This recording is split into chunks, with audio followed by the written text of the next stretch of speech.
We'll start with next question. Question number 9. Water from a tap emerges vertically downwards with initial downwards speed of 1 meter per second. The cross-sectional area of the tap is 10 power minus 4 meter square. Assume that the pressure is constant throughout the stream of water and that the flow is steady. The cross-sectional area of the stream 0.15 meter below the tap is. Take value of G as 10 meter per second square. तो सबसे पहले question को अच्छे से समझ लो. हमारे पास एक टैप है. टैप मतलब you know what is tap. नल.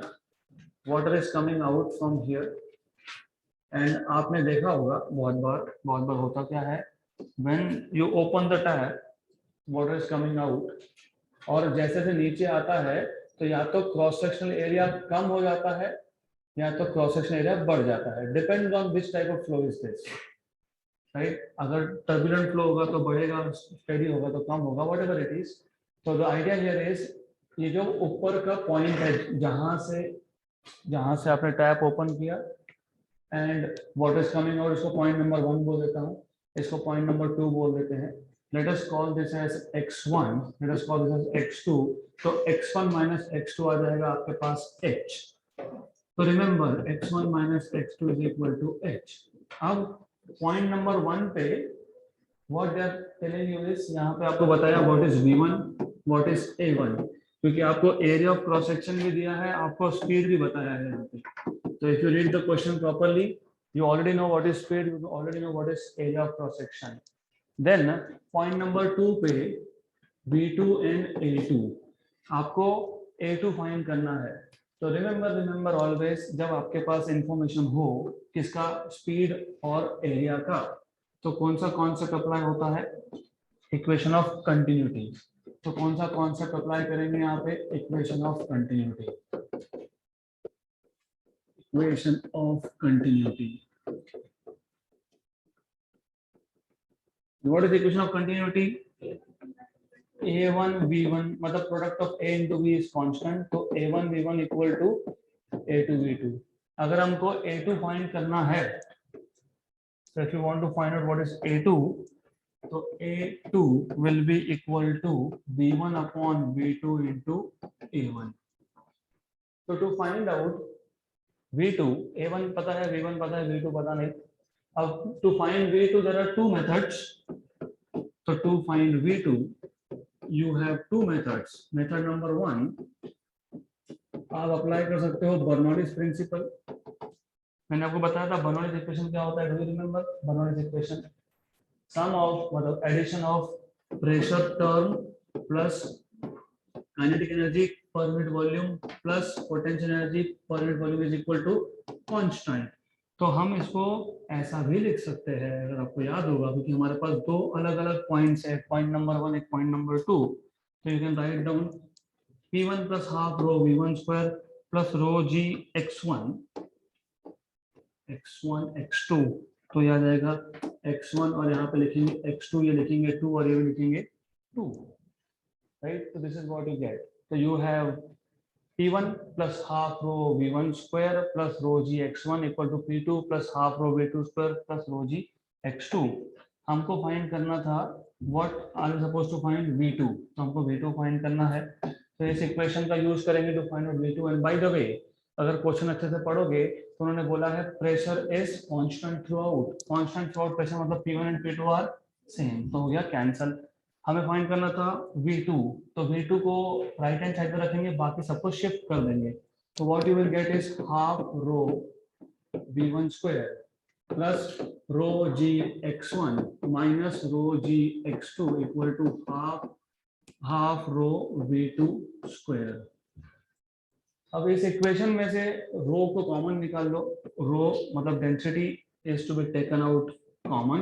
आपको मिलेगा V1 square by 2 plus G, rho तो बाहर गया, G भी कॉमन आ गया, x1 minus x2 equal to half rho V2 square. Rho cancel and V1 square by 2 g into h, क्योंकि x1 और x2 कितना था, h था, तो x1 और x2 was h equal to v2 square by 2, then multiply by 2 on both sides, तो आपको मिलेगा यहाँ से 2 से मल्टीप्लाई कर लिया तो v1 square plus 2gh equal to v2 square. तो ये मिल गया आपके पास v2 का इक्वेशन। थोड़ा लेंदी है, बट जस्ट टू वेरीफाई कि बर्नौलीज इक्वेशन से भी आता है।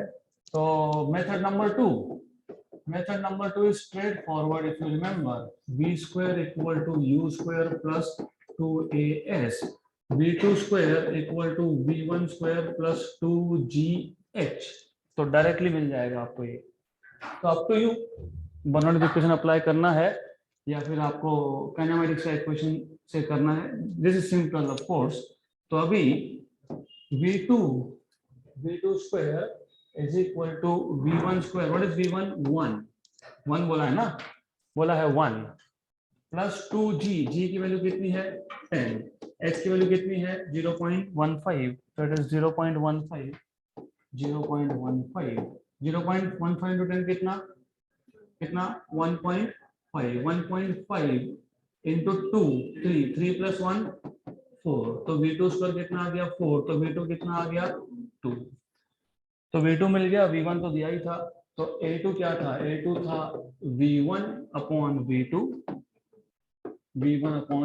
into a1, v1 था 1, v2 है 2, a1 था if you remember 10 power minus 4, तो 10 पावर माइनस 4, तो ये आ गया 0.5 into 10 पावर माइनस 4, तो ये आ जाएगा आपके पास 5 into 10 power minus 5 metre square. 5 into 10 power minus 5 is option number B. So this is how you are supposed to solve this question.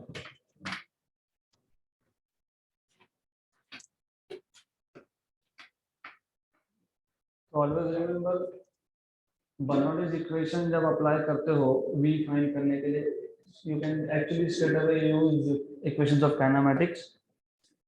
Next question. And remember again, before we go to next question, हर जगह पे नहीं apply कर सकते।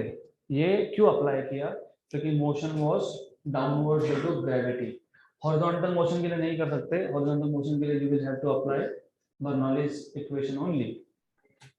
Next question, the average degrees of freedom per molecule for a gas is 6। हमारे पास average degree of freedom है 6। The gas performs 25 joule of work when it expands at constant pressure. The heat absorbed by the gas is. तो सबसे पहले कौन सा concept apply करेंगे, you will be applying first law of thermodynamics. मतलब in general thermodynamics के 2-3 law यहाँ पे लगने वाले हैं, तो इट इज फ्रॉम थर्मोडायनामिक्स, आपको पता होगा।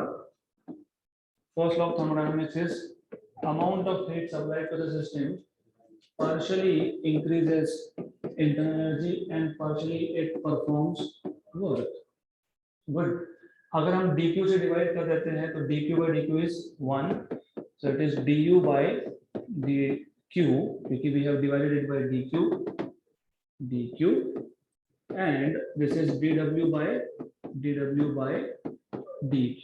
तो you should remember, अगर आपको याद होगा हमने du by dq फाइंड किया था एक क्वेश्चन में, नहीं याद होगा तो कोई प्रॉब्लम नहीं है, we will do it again, but you should by now know, आपको पता होना चाहिए du by dq, du is n cp dt, this is n cp dt, so this is n cp dt,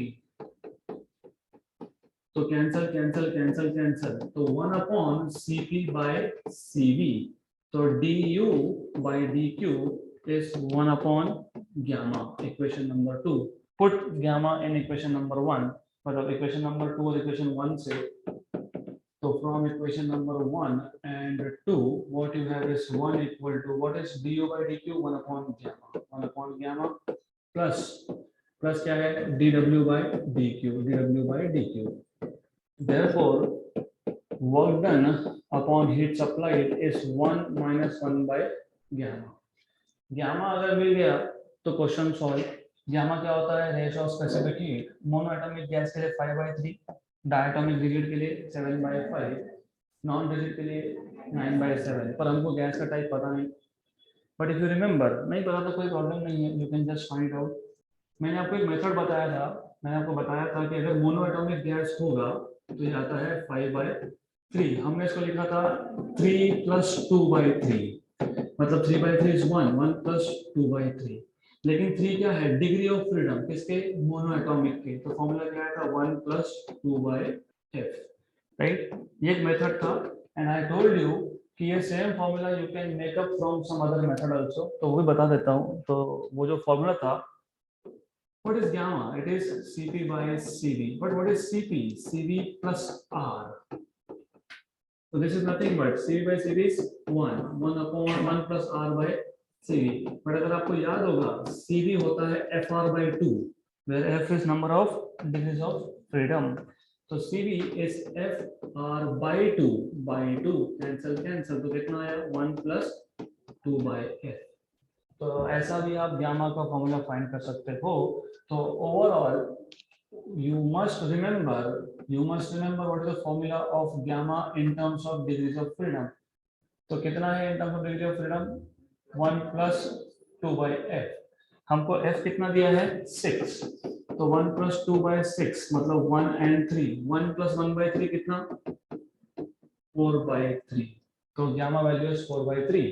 तो gamma value is 4/3, तो therefore work done upon heat supplied is 1 - 1/4/3, मतलब 3/4।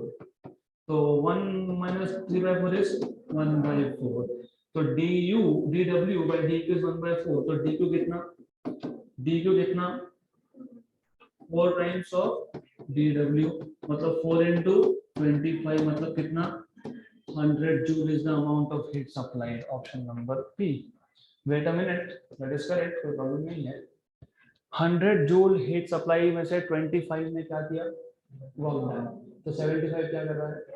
Internal energy increase कर रहा है। Good.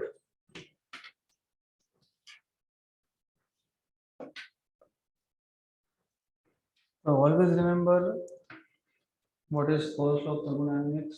Always remember what is basically, अगर आपको याद होगा, du/dq माना कौन? गामा। वो याद होता है तो डायरेक्टली आ जाएगा dw/dq is 1 - 1/gamma. Gamma is 1 + 2/f. Next question. तो क्वेश्चन सिंपल है, concept you need to remember. Next question. Okay, तो यहाँ पे गलती से मार्क हो गया, तो इसको सही प्रूव कर देंगे, no issues. A wire of length 1 meter is moving at a speed of 2 metre per second perpendicular to its length in a homogeneous magnetic field of 0.5 tesla. तो सबसे पहले क्वेश्चन समझ लो। What we have is, हमारे पास एक homogeneous magnetic field है। What do you mean by homogeneous magnetic field? Same everywhere. तो its strength does not change from point to point. हमारे पास एक 0.5 टेस्ला का मैग्नेटिक फील्ड है which is homogeneous. तो let us take this as homogeneous field. मान लेते हैं homogeneous field है। इसमें क्या है? एक वायर है जिसका लेंथ कितना है? 1 metre. It is moving at a speed of 2 metre per second. तो हमारे पास इसमें एक वायर है which is falling मतलब मूविंग, राइट? आगे बोला है the end of the wire are joint to a circuit of resistance 6 ohm. तो हमारे पास इसको एक सर्किट ज्वाइन करके रखा है हमने, और इस सर्किट का रेजिस्टेंस कितना है? 6 ओहम। तो the resistance of the complete circuit is 6 ohm. then the rate at which work is being done to keep the wire moving at constant speed. तो अगर आपको याद होगा, सबसे पहले कॉन्सेप्ट क्या अप्लाई करोगे? तो कॉन्सेप्ट यहाँ पे है, if you remember do you remember translational EMF? तो इलेक्ट्रोमोटिव फोर्स, उसमें दो टाइप के इलेक्ट्रोमोटिव फोर्स है। एक था ट्रांसलेशनल, मतलब एक मैग्नेटिक फील्ड में एक कंडक्टर का लीनियर मोशन हो रहा है, दूसरा था रोटेशनल, मतलब एक मैग्नेटिक फील्ड में कंडक्टर इज रोटेटिंग। तो यहाँ पे कॉन्सेप्ट अप्लाई होगा translational electromotive force. Wire translational क्योंकि wire is moving along a straight line. तो अगर आपको याद होगा, हमारे पास theory classes, if you remember, हमारे पास एक क्रॉस्ड मैग्नेटिक फील्ड है। What is crossed magnetic field? Magnetic field is going inside the plane of this board. इसमें हमारे पास एक कंडक्टर था, conductor was in the form of loop. Okay, the conductor was in the form of loop. Then what you have is, हमारे पास एक wire है, तो this wire is moving, this wire is moving. तो जैसे ही इस wire को move करोगे तो what is changing is flux. तो flux changes, ओके, तो फ्लक्स इज चेंजिंग. जब भी फ्लक्स चेंज होगा तो क्या इंड्यूस होगा, ईएमएफ. तो सबसे पहले first thing is you are moving this, you are moving this with some velocity v inside magnetic field b. तो अपने आप तो मूव होगा नहीं, वर्क करना पड़ेगा. तो work per unit time, what is work per unit time, power. तो अगर आपको याद है तो इस केस में जो आप फॉर्मूला बनाते हो पावर का, तो पावर का फॉर्मूला क्या बनता है, P equal to B square V square L square by R. तो जब जब ट्रांसलेशनल मोशन की बात होगी, ट्रांसलेशनल ईएमएफ होगा, तो पावर कितना है, B square V square L square by R. तो do you know what is B, what is B, 0.5, इसका स्क्वायर मतलब 0.25, या फिर इसको ऐसा लिखो 25 into 10 power minus 2, 25 into 10 power minus 2. V कितना है, वी कितना है 2, 2 का स्क्वायर कितना 4, एल कितना है 1, आर कितना है 6, 25 4 का 100, 100 into 10 power minus 2, 1. So 1/6, 1/6 watt is the power. So you get 1/6 watt. Option number B.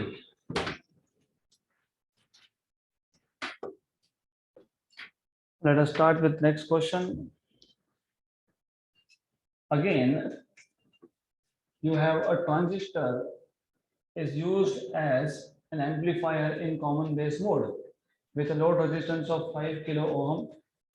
The current gain of amplifier is 0.98, input resistance is 70 ohm. The voltage gain and power gain respectively are. तो पहले concept कौन सा apply होगा, transistor. आपको पता है transistor हमने 3 different modes में यूज किया है. कौन से 3 different modes, common emitter, common base and common collector. तो यहाँ पे कॉमन बेस मोड है. डायग्राम की जरूरत बिल्कुल नहीं है यहाँ पे, but I am just telling you कि क्या होता है. सबसे पहले कॉमन बेस, बेस को कॉमन क्यों किया था, क्योंकि हमारे पास इन टोटल 3 टर्मिनल से इमिटर था, बेस और कलेक्टर था. हमको 2 इनपुट पे लगते हैं, 2 आउटपुट पे, और हमारे पास थे टोटल 3. तो एक को करना पड़ेगा कॉमन. तो किसको कॉमन किया था यहाँ पे, बेस को. ये है इमिटर, यहाँ पे है कलेक्टर, राइट. ये है common line, this is common line which is base line. तो base line is taken to be common.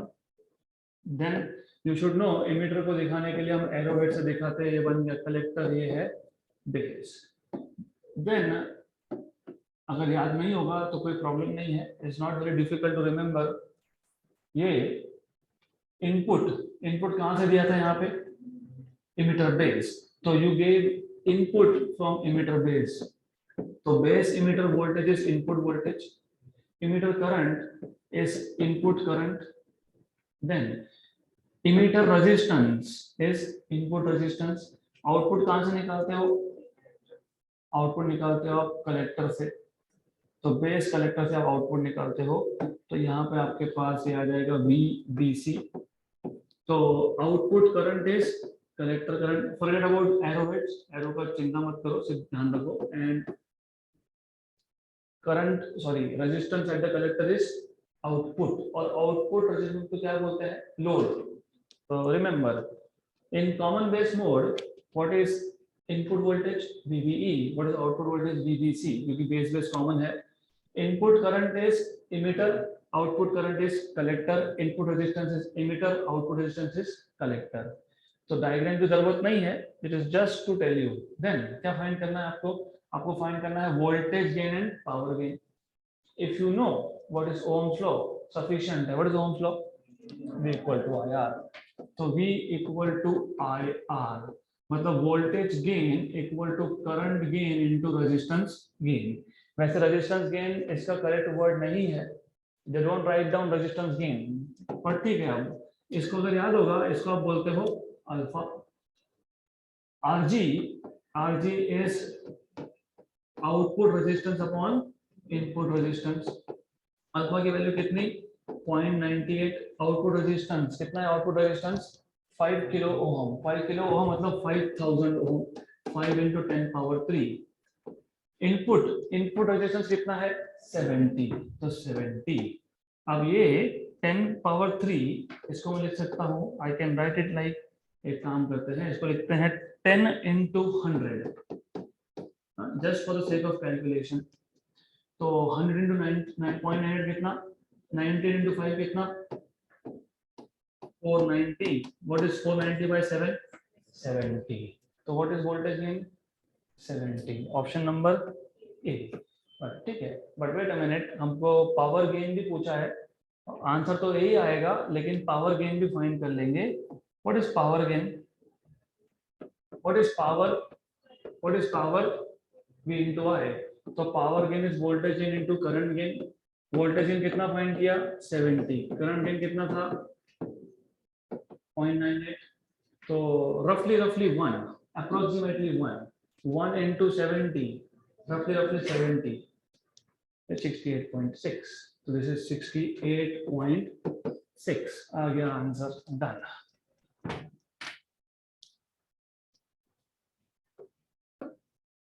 तो रिमेंबर वन थिंग, नोटेशन अगर कंफ्यूज करते होंगे, क्योंकि मैंने आपको बताया था ये करंट गेन क्या होता है, अल्फा होता है कि बीटा होता है, वो मोड पे डिपेंड करता है. कॉमन एमिटर बोस मोड है या फिर कॉमन बेस मोड है, कॉमन कलेक्टर मोड है. तो do not use alpha beta.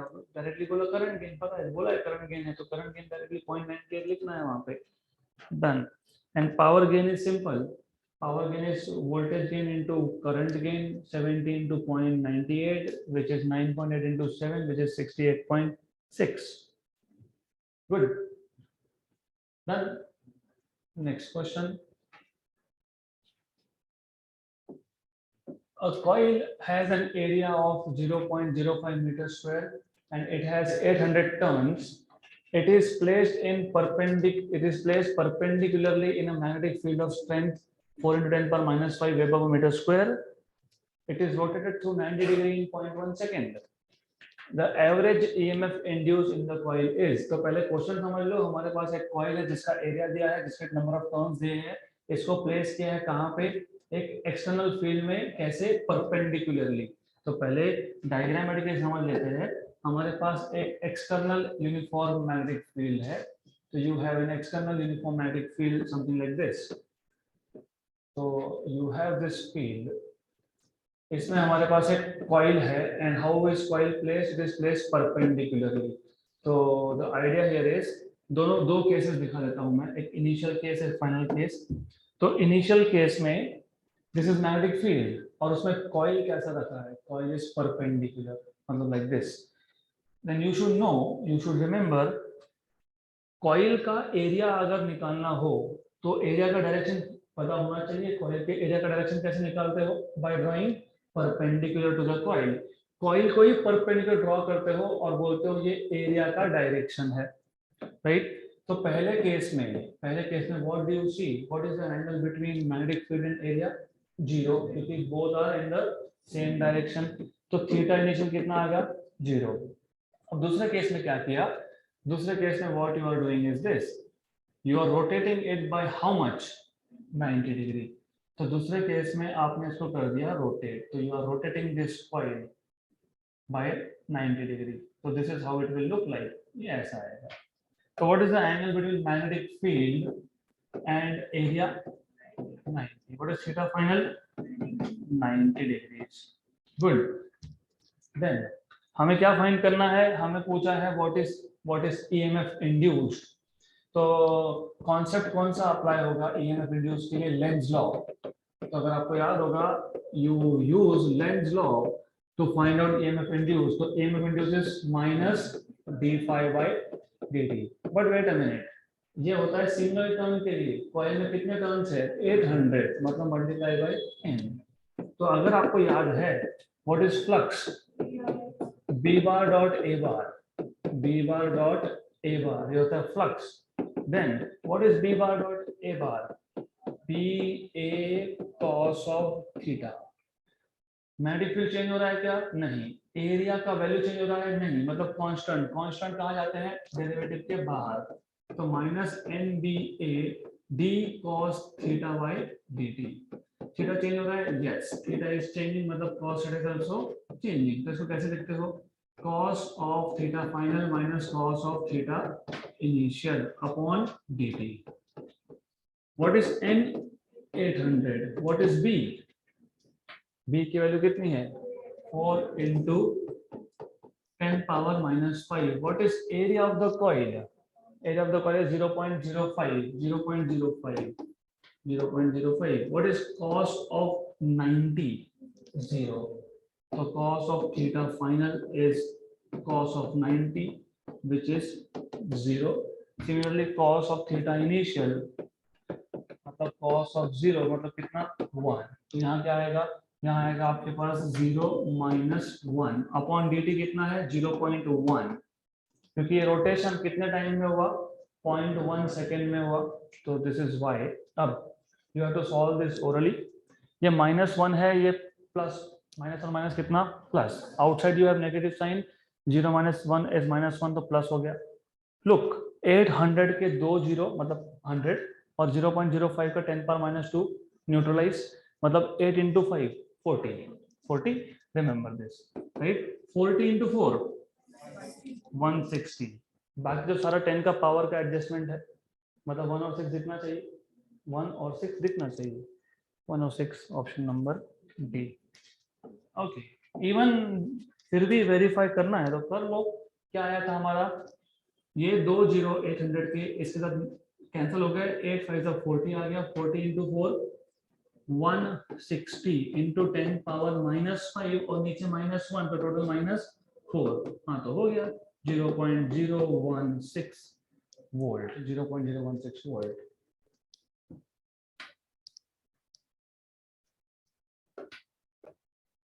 Next question. तो before we go ahead to next question, calculations रफली करना सीख लो because it is going to help you out.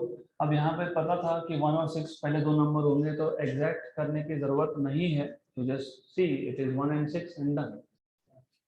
Okay, next question.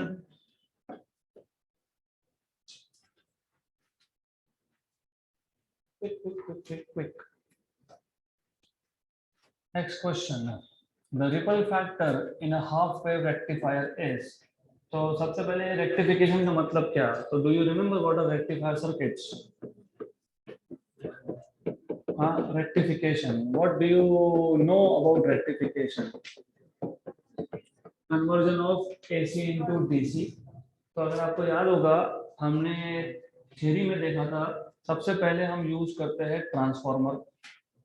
Y? Because हमारे घर में जो सप्लाई होता है वो होता है 230 वोल्ट, और हमारे घर के जो इंस्ट्रूमेंट होते हैं they do not really work on 230 volt, या तो कम पे वर्क करेंगे तो स्टेप डाउन करना पड़ेगा, 230 को कन्वर्ट करना पड़ेगा लोअर वोल्टेज में, या फिर अगर कोई इंस्ट्रूमेंट ऐसा है जो हायर वोल्टेज पे वर्क करता है तो you have to step up.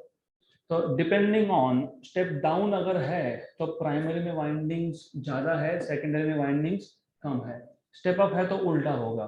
Then तो first thing is that you use transformer, और हमारे घर के जितने भी इंस्ट्रूमेंट होते हैं 90% से ज्यादा, और यू से almost all the instruments, house hold instrument जैसे मिक्सर ग्राइंडर हो गया या जो भी आप यूज करते हो, दे यूज डीसी। ये कौन सा है, एसी, हमको चाहिए डीसी, तो डीसी को एसी को डीसी में कन्वर्ट करना, इस प्रोसेस को बोलते हो rectification, and that we do with the help of diodes. अब हाफ वेव रेक्टिफिकेशन क्या होता है, एक बार कॉन्सेप्ट को रिवाइज कर लेंगे। व्हाट डू यू हैव, हमारे पास आइडियली इनपुट पे एक साइन वेव है और आउटपुट पे होगा क्या, अगर आपको याद होगा, डिटेल्स में जाऊंगा नहीं मैं, बट यू शुड रिमेंबर, जब आप डायोड यूज करते हो, सिंगल डायोड यूज करते हो, तो सिर्फ इनपुट के पॉजिटिव हाफ साइकिल में ही आउटपुट मिलता है, फिर नहीं मिलेगा, फिर वापस से आपको आउटपुट मिलेगा। तो this is called as half wave rectification, मतलब आधा ही वेव रेक्टिफाई हुआ। तो आइडियल केस में हमारा एक्सपेक्टेशन क्या था, हमारा एक्सपेक्टेशन था कि वोल्टेज शुड बी कांस्टेंट, क्योंकि डीसी मतलब कांस्टेंट वोल्टेज। हम एक्सपेक्ट ये कर रहे थे कि हमको मिलना चाहिए कांस्टेंट वोल्टेज। हुआ क्या, एसी का कन्वर्जन डीसी में करने गए तो नेगेटिव इनपुट साइकिल पे आउटपुट नहीं मिला, लेकिन हमें पॉजिटिव इनपुट साइकिल पे आउटपुट मिला, लेकिन इसमें ये वेरिंग है, going from 0 to maximum, then 0, then maximum, then 0, right. तो इसको बोलते हैं कि डीसी आउटपुट में एसी का कंपोनेंट रह गया, राइट। इसके बाद हम लगाते हैं कैपेसिटर फिल्टर। तो कैपेसिटर फिल्टर क्या करता है, इसको कम कर देता है, राइट। तो डिटेल्स में जाएंगे नहीं, just to know capacitor filter लगाने के बाद क्या हुआ। After you put capacitor filter you still have small AC component, मतलब कैपेसिटर फिल्टर ने स्ट्रेंथ कम कर दिया, ये जो रह गया उसको बोलते हो रिपल। तो आपको फाइंड करना है रिपल फैक्टर। तो रिपल फैक्टर कैसे फाइंड करते हो, तो उसका फॉर्मूला आपने सीखा था in theory classes, you have seen the formula for ripple factor. तो रिपल फैक्टर का फॉर्मूला है, if you know, under root of I R M S upon I D C square minus 1। I R M S कितना होता है, peak value by √2। तो you should know कि IRMS is peak value of current upon √2 and IDC is nothing but 2 times of peak value upon pi, right? Then IRMS upon IDC ये आ जाएगा I0 by √2 upon 2 I0 by pi, I0 cancel, तो ये आ जाएगा pi upon 2√2। Substitute कर दो इसमें, you will get ripple factor. तो ripple factor RP is under root of pi by √2 का स्क्वायर, पाई बाय 2√2 का square minus 1 which is equal to pi square upon 2 square 4, √2 का 2, 4 into 2 8 minus 1। Pi square is रफली 10 by 8, 5 by 4. 5 by 4 is 1.25. 1.25 minus 1. 1.25 minus 1 is 0.25 का root कितना, 0.5। Exact answer देखोगे तो 0.52 के आसपास आता है रफली। लेकिन रिमेंबर ये फुल वेव के लिए होता है, मतलब ये कांस्टेंट से आता है वैल्यू। तो फुल वेव के लिए कितना, 0.52। और हाफ वेव के लिए अगर कैलकुलेट करोगे तो हाफ वेव के लिए आपको मिलेगा 1.21। तो ये फुल वेव के लिए है। तो ripple factor for half wave is रफली 2 times of ripple factor for full wave, रफली मैं अप्रोक्सीमेटली बता रहा हूँ। एग्जैक्ट आंसर इसका आता है 1.21।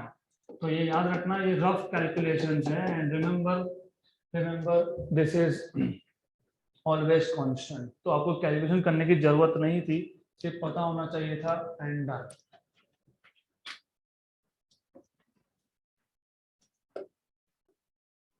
आई एम सेइंग इट अगेन, ये अप्रोक्सीमेशन है, 2 times is approximation, it is greater than 2 times। तो ये कांस्टेंट ही आता है, which is 1.21 for half wave and for full wave it is 0.52। तो रफ वैल्यूज है ये।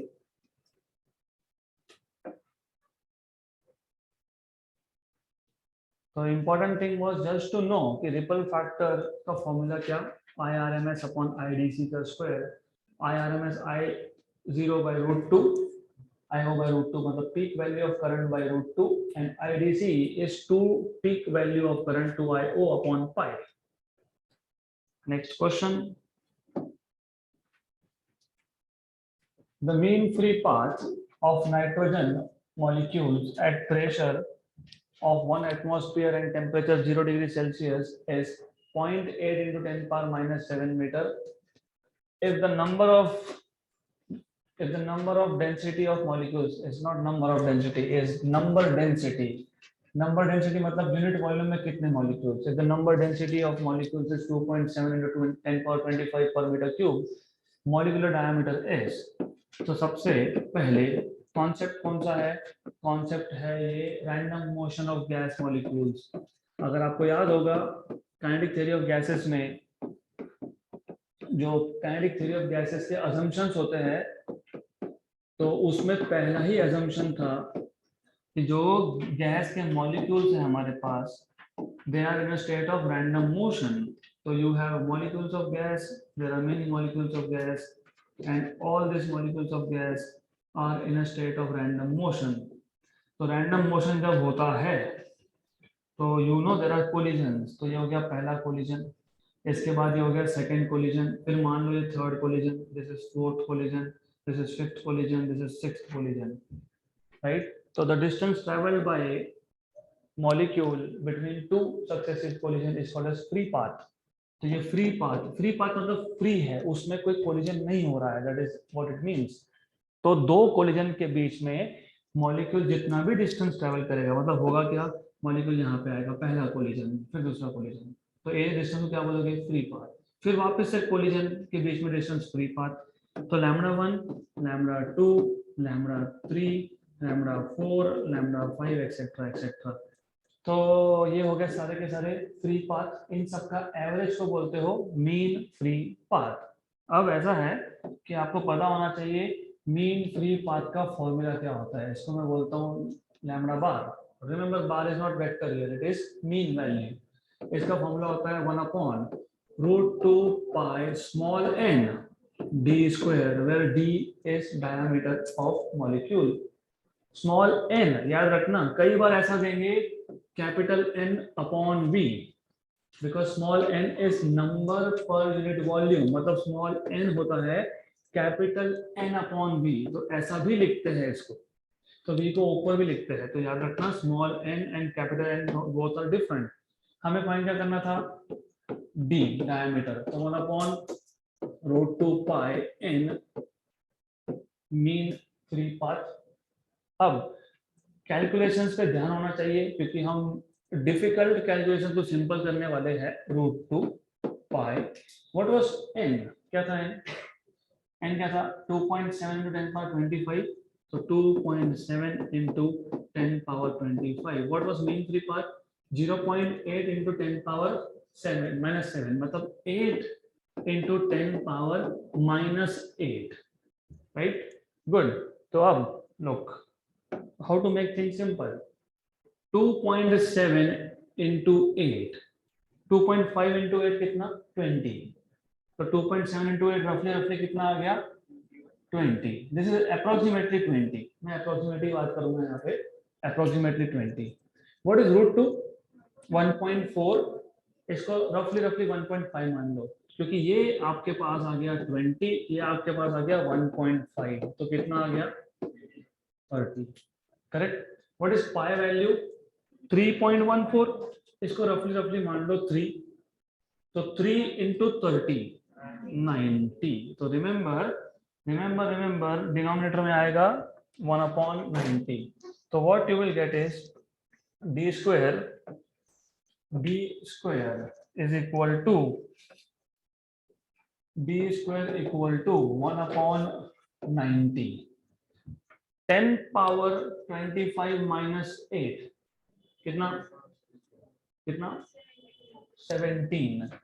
10 power 17 इसका इसको दे दो 1/9 into 10 power 18. ये d स्क्वायर है, तो रूट क्या आएगा, 1/3 10 power 9 है ना, 10 power 9. What is 1/3? 0.33.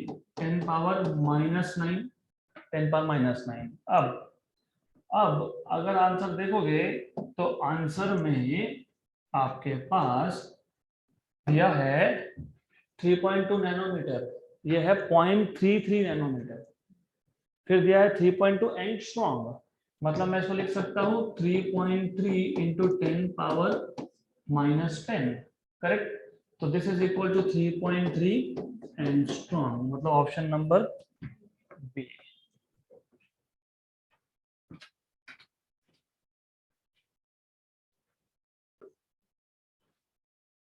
ओके, तो calculations you have to practice.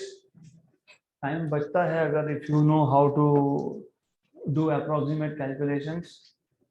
और वैसे भी आंसर अगर देखते तो ऑलरेडी पता था कि 3.2 ही आएगा मोर और less.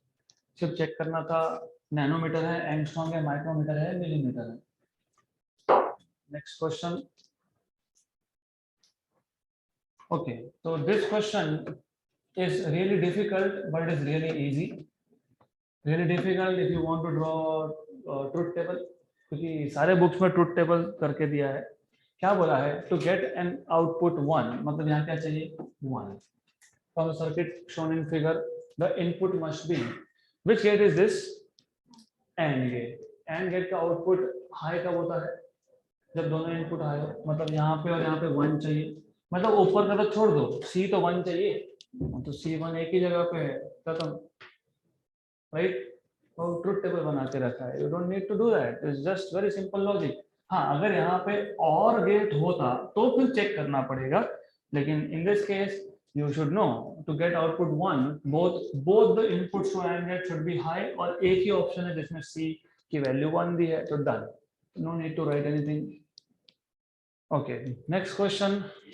3 particles each of mass m gram are situated at the vertices of an equilateral triangle. This is important word. Equilateral triangle ये बहुत important word है, ABC, of side length L centimeter. The moment of inertia of the system about the line AX, तो यहाँ पे line दिया है AX, इस line के about आपको moment of inertia पूछा है, right? अब कैसे solve करोगे? तो very simple thing. So you should know you have equilateral triangle. तो इक्विलैटरल ट्रायंगल के लिए सबसे पहले let me draw one side. ये हो गया एक साइड. देन मोर और लेस सेंटर पे यहां से ऊपर you will have at equal distance L distance एक मास है. गुड. तो ऐसा है. देन ये है A, ये है B और ये है C. एंड ऑब्वियसली हमको एक्सिस दिया है this one which is AX, मतलब एक्सिस रोटेशन इज AX. तो टोटल सिस्टम का मोमेंट ऑफ इनर्शिया फाइंड करना होगा, तो it will be IA plus IB plus IC, but IA is 0. why 0? क्योंकि क्या है, डेफिनेशन क्या है? Mass into distance square. A point खुद एक्सिस ऑफ रोटेशन पे, तो डिस्टेंस कितना? 0, तो डिस्टेंस 0. गुड. देन IB ये मास कितना है, डिस्टेंस कितना है, तो क्या आएगा? ml square. Then IC. अब IC फाइंड करने के लिए आपको एक्सिस ऑफ रोटेशन से डिस्टेंस चाहिए, मतलब इतना डिस्टेंस चाहिए, राइट? तो L/2, क्योंकि ये L है, आपको पता है. What do you no? Equilateral triangle का परपेंडिकुलर बाइसेक्टर, मतलब एंगल बाइसेक्टर, ये अपोजिट साइड को दो इक्वल पार्ट में डिवाइड करता है, तो ये L/2 और ऊपर का भी L/2. या फिर अगर ये नहीं याद होगा तो ये 60 डिग्री है. क्यों 60 डिग्री है? इक्विलैटरल ट्रायंगल है. तो बचा हुआ ये आ जाएगा 30, क्योंकि 30 + 60 = 90. तो फिर अगर आपको सपोज नहीं याद आ रहा, ठीक है, नहीं पता, वो सब कॉन्सेप्ट याद नहीं है, स्कूल का कॉन्सेप्ट है, doesn't matter if you don't remember. This is L, hypotenuse is L, this is H. What is sin theta? What is sin theta? Opposite upon hypotenuse. So what is sin 30 then? H/L. तो what is H? L sin 30. What is sin 30? L/2. ऐसा भी आ सकता है, तो आपके ऊपर है. You can directly write down this as L/2 if you know concept. So what is IC? M into distance square. L/2 का square कितना? ml square by 4. So total moment of inertia I is IA, which is 0, IB which is ml square, and IC which is ml square by 4. तो ये आ जाएगा 5 ml square by 4 ग्राम पर centimetre square. Option number C. Done.